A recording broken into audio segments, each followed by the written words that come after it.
welcome to our continuing coverage here at Davos 2024. I'm Shireen Bhan, and we've got a bunch of interesting startups here in Davos as well. Representing the Indian startup ecosystem is the co-founder and CEO of Swiggy, Sri Harsha Majety, joins us. Very elusive. It's been very hard to talk to you in India, Harsha, but finally we get to sit down here in Davos. Thanks for having me.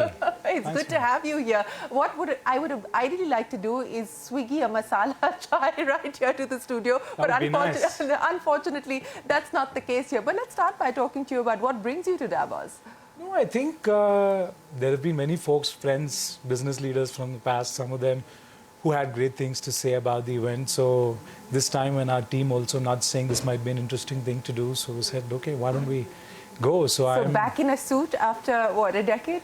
A decade, yeah. Yeah? Yeah. Last when I had a job as an investment banker, but yeah.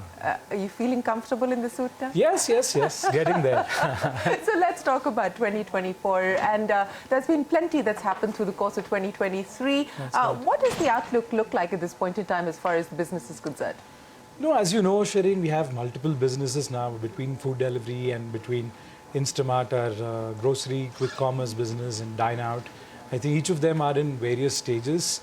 And there are exciting things going on in each of these. The food delivery business turned profitable last year, and now we're thinking about where it goes from here.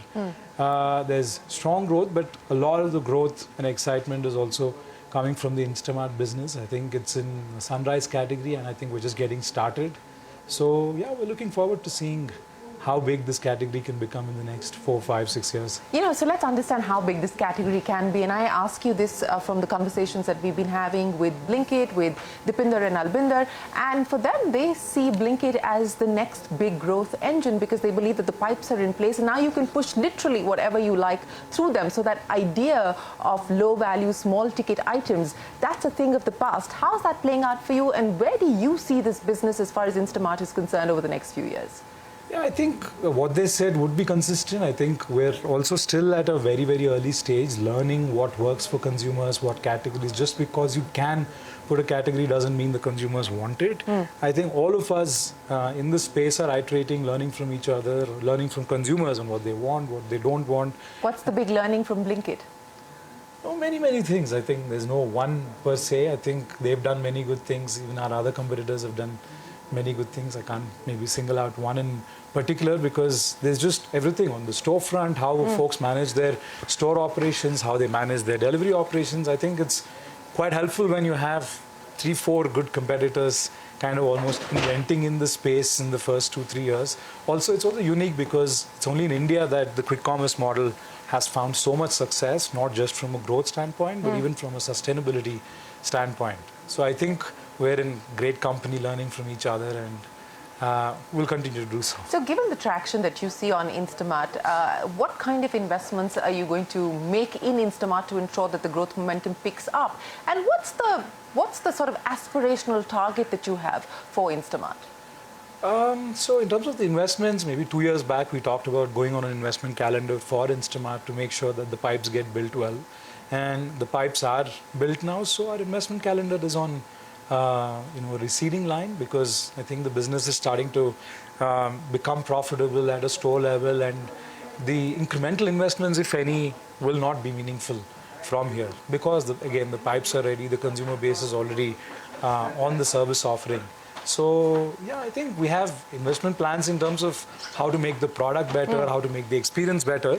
But it won't involve significant amounts of money anymore. It won't. That we have come out of that calendar, and every passing month the business is only getting. So you said at a store level you are profitable, at least. We even talked about it earlier last year, and yeah. So given the fact that the food delivery business has turned profitable, and you just gave us an indication of what you expect on Instamart, the big buzz is, of course, IPO in 2024. And I know you're going to say that that is speculation, but we'll speculate anyway. But, do you feel ready? As and when it happens, a different story. But do you feel ready to go public? See, I think, like you rightly mentioned, an IPO is an eventuality. It is an aspiration for us. And in terms of getting ready, I think the last 2 years, we've had so many great companies go out the door. And we've been vicariously learning from their experiences, also understanding what the market thinks of startups. So you could say that. And also early on, even without having a date for anything, we started onboarding like independent directors Yeah. who are bringing so much value into the boardroom. So I would say, I think given that we've kind of been preparing for it, not in a hurry, but over time for eventual, whenever it happens, I think we're, So getting there. getting there closer to an IPO as and when it happens. But you said you've been learning vicariously through the experience of the others who've gone public. What's been the big lesson? Because one of the big issues was really the disconnect between how private markets were valuing these companies versus what the public market eventually did. So what's been the big learning on that front for you? No, I think the big learning is more because when you're private, you're just only operating board meeting to board meeting on a quarterly basis. But I think it's just interesting to see how companies go about guidance, how they communicate in the public sphere, and then, think about managing Are you looking forward to that? Yeah, I mean, it's all part of the job. I think once you start getting more retail investors, whenever that happens, I think it's your job to ensure that they're in it for the right reasons. And Yeah, but how do you look at valuations, and specifically as a founder and somebody who's operationally sort of managing the business as well? We've seen a plethora of markdowns. In your case, it's been positive. You've seen markups, with the most recent one coming in from Invesco at the start of 2024. How do you deal with the ups and the downs? No, I think we turned 10 this year, so we've seen a few of these now. So I think we're a lot more at ease. We need to just keep looking inward to see if the business is getting stronger or not, instead of maybe just only relying on maybe some marks. I think we are also at this point not dependent on external cash to run the business. We raised some funds in 2021, and the business should be fine on its own. So, which means that you can be a lot more liberated to only look inward and keep looking at how's the business doing, is it getting healthier, what are the parts that need improvement. And that's what takes up most of our time. As you talked about this decadal journey that you're completing now. You started operations in 2014. That's and I want to right. understand from you, Harsha, what is, as you look inwards today and introspect, and I know that you've previously spoken about how, overhiring, for instance, was a case of poor judgment on your part. Right. Where else do you believe that there have been judgment calls that have gone wrong and the judgment calls that have gone right? As you introspect, what would you qualify as the big ones? No, I think each time you're presented with a new cycle, I can't pick a single area and say we haven't made a mistake here. I think you learn from mistakes in various areas. There's none that stands out, Sherin, actually. So you think all that over the place you we've think the made course small, correction medium. that you needed to do in some of the areas that required fixing those? Throughout. Yeah. There's nothing about the last 1-2 years. Nothing's broken the company, but if it doesn't kill you, it makes you stronger. So that's what we take away from it. But on the hiring front, because this was a comment that you made in the context of hiring, what's the outlook on that front in terms of delivery partners? Oh, in delivery partners, I think when the business continues to grow at a very steady clip, that is a key focus area. And every year, we need to increase the weekly hiring numbers of delivery partners to much more than the past. So it needs us to invent on how to make it more attractive for the incoming fleet of delivery partners, and that goes on. So that is continuously on. But what about internally? Do you believe that with more digitization, now AI and so on and so forth, that you will need to recalibrate the way that you look at the workforce?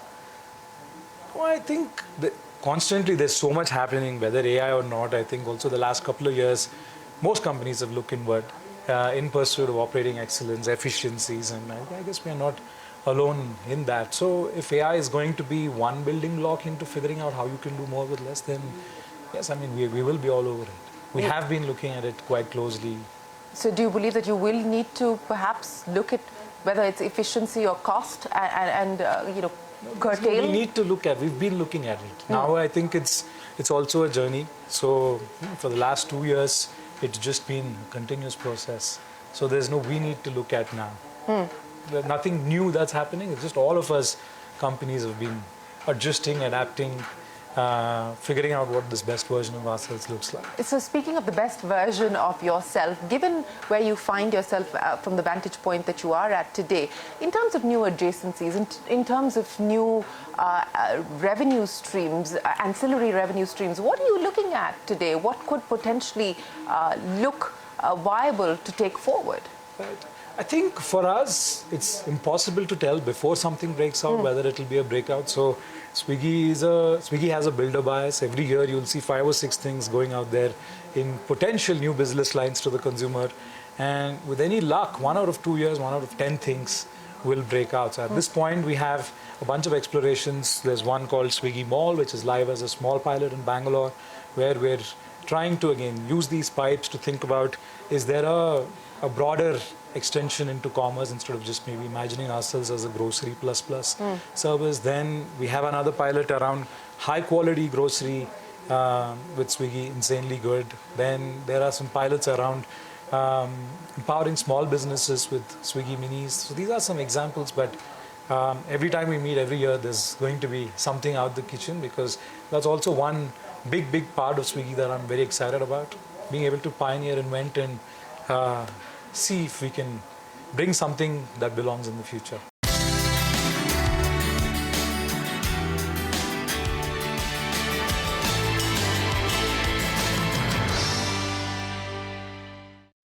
You know, while you are experimenting with some of these pilots, and some may work out and some won't, most won't. So you believe that most of these that you're currently experimenting with won't? I think if most work, then you're not aiming high enough.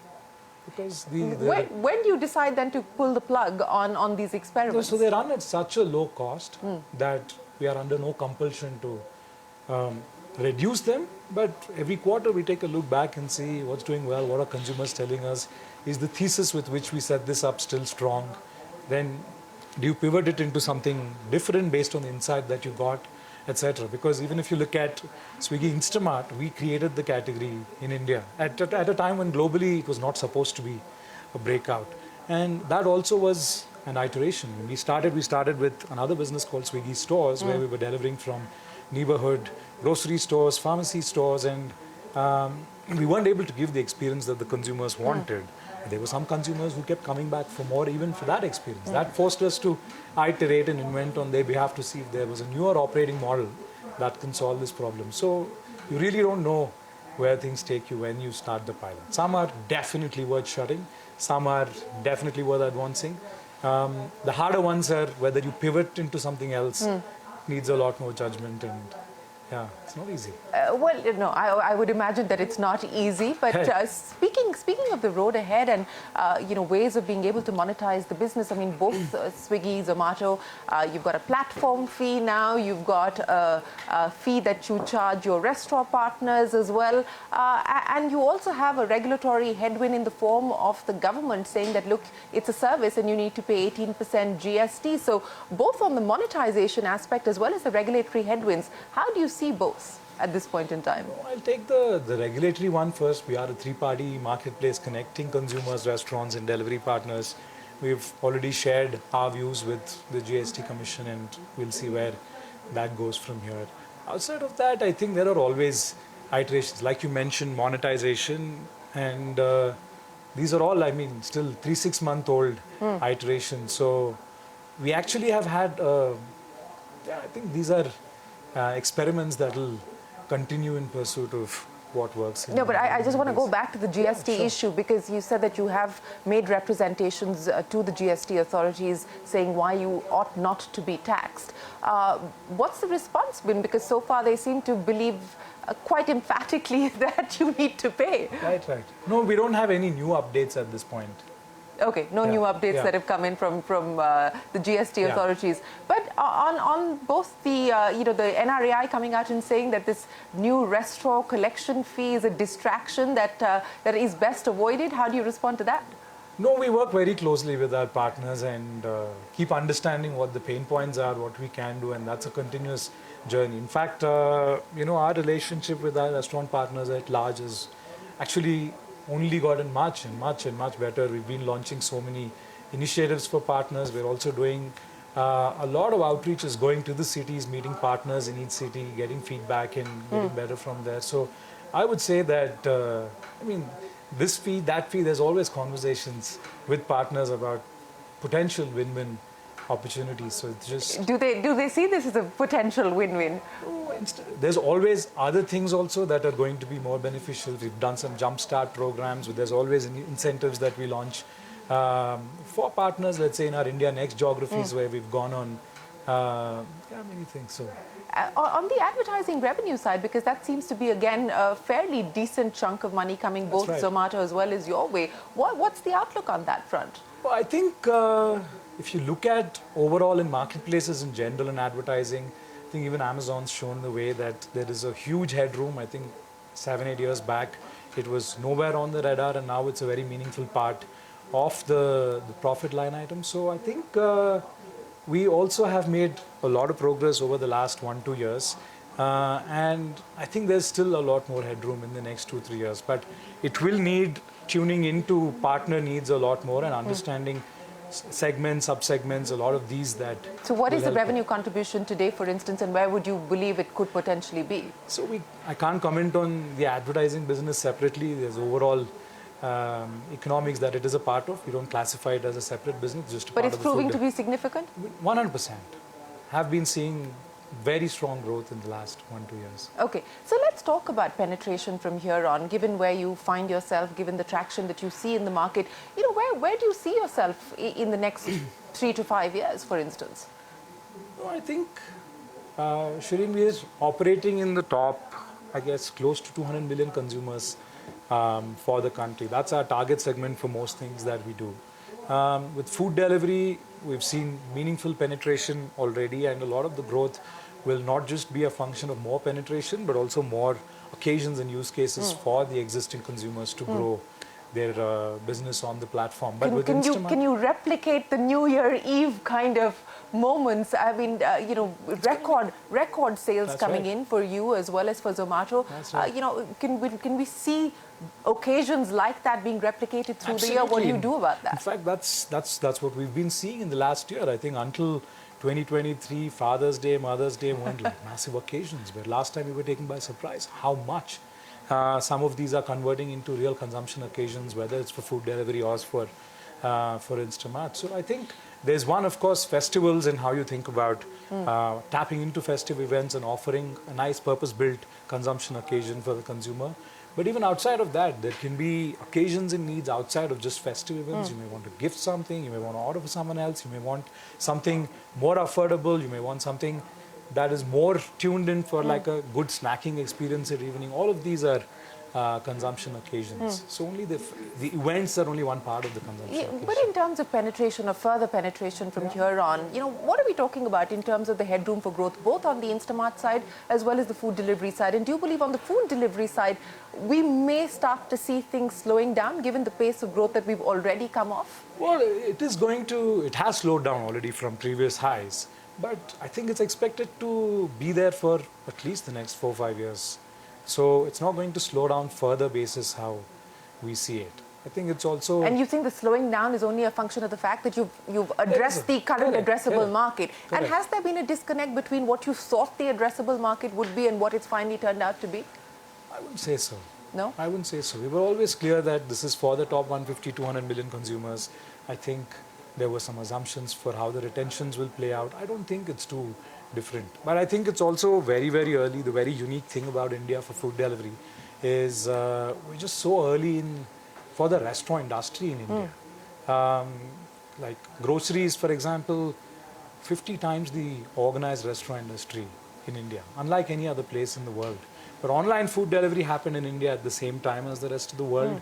So I think what that means is that we're not just growing online food delivery, but at some level also growing the restaurant industry a little bit because we just joined the wave so early. So the next 10, 20 years, I think as GDP per capita expands, discretionary income means the restaurant category is going to grow exponentially. So I'm very, very So sanguine about it. if that's the hypothesis, and I think that's the bet that everybody's 100%. making, that we are going to see this consumption boom take off, especially if we see a jump in per capita, what will that mean in the kinds of bets that you make for the future? See, I think for all of our journey, we've only been betting on this wave, which is why I'm saying we won't go anywhere down market right now. Thinking about this 150, 200 million users today, if you play it out for a couple of decades, then it's going to be 400-500 million users. So every year, new users come to the part of the pyramid that we operate in. And with any luck, every 2 years, out of the 10 things we put out, one new thing captures the consumer imagination at scale. And that's the simplified view of the Swiggy flywheel as we see it. So most of our effort is going after this consumer base and how we can do more for them within the realms of our mission around unparalleled convenience for urban consumers. What's gotten easier in the journey, in this 10-year journey? You talked about, you gave us a picture of what happens at the front end as well as the back end. It's a complex operation. 100%. What has gotten easier? What continues to be challenging? No, I think preparing for change has been easier. Because once you go through a couple of cycles, the new time, then next time, I think the pandemic was a little unprecedented for us. I mean, as a company, for me as a founder, it was the first time there were so many things happening at scale. We were coming out of an investment calendar that was pretty large, and suddenly the business had come down by a lot. But coming out of it, I think it just built so much character for us and the company that new challenges seem easier than they did 5 years back. That's probably the biggest thing. The challenges themselves are just as intense, but your preparedness for them is better. Your ability to cope with them is better. You start to believe that, okay, this too will pass. Instead of worrying about what all the things can go wrong, maybe we snap faster into, okay, how do we solve this? But what are you most worried about today? Most of the things I worry about are inward looking. How's the culture? Are we, tuning into the consumer? How does our talent look? What are the things that we can do to motivate more on the front line? All of these are mostly things that keep me up. So what will drive the next decade for you? From a people perspective, from a tech perspective, from a penetration perspective, from a growth perspective, what will be the pillars of the growth strategy over the next 10 years? No, I think for the next 10 years, again, tuning into the consumer, their needs, and giving them a better experience, and with any luck, finding new things that capture their imagination at scale. So that's literally what's going to ensure the growth flywheel. Is technology going to be a component? 100%. Is operations going to be a component? 100%. But I think we live and die by the consumers, so we hope to be on the right side. What is the Indian consumer telling you today? The Indian consumer is many types, so there's no one type. There's consumer, a section of the consumer who wants only convenience and are willing to pay for it. There are some consumers who are okay with a little less and would like it at a more affordable range, even in this top 150-200 million consumers we're talking about. So, I mean, that's a cardinal sin to assume one Indian consumer archetype. And there's many Indias as well. 100%. Yeah. How people consume food delivery in the big cities is very different from how they consume it in the smaller cities. It becomes more recreational when you go to the smaller cities, but a lot more of a utility when in the big city. Well, thanks very much, Harsha, for joining us here in Davos. We wish you the very best of luck, and we hope that we don't have to wait another 10 years or for Davos to happen to be able to speak to you. Thank you so much. Thanks very much. Appreciate it. Cheers. We wish you the very best of luck. Thank you. Well, the conversations will continue here in Davos. We are going to take a break and return with plenty more. Stay tuned. We're back in a moment.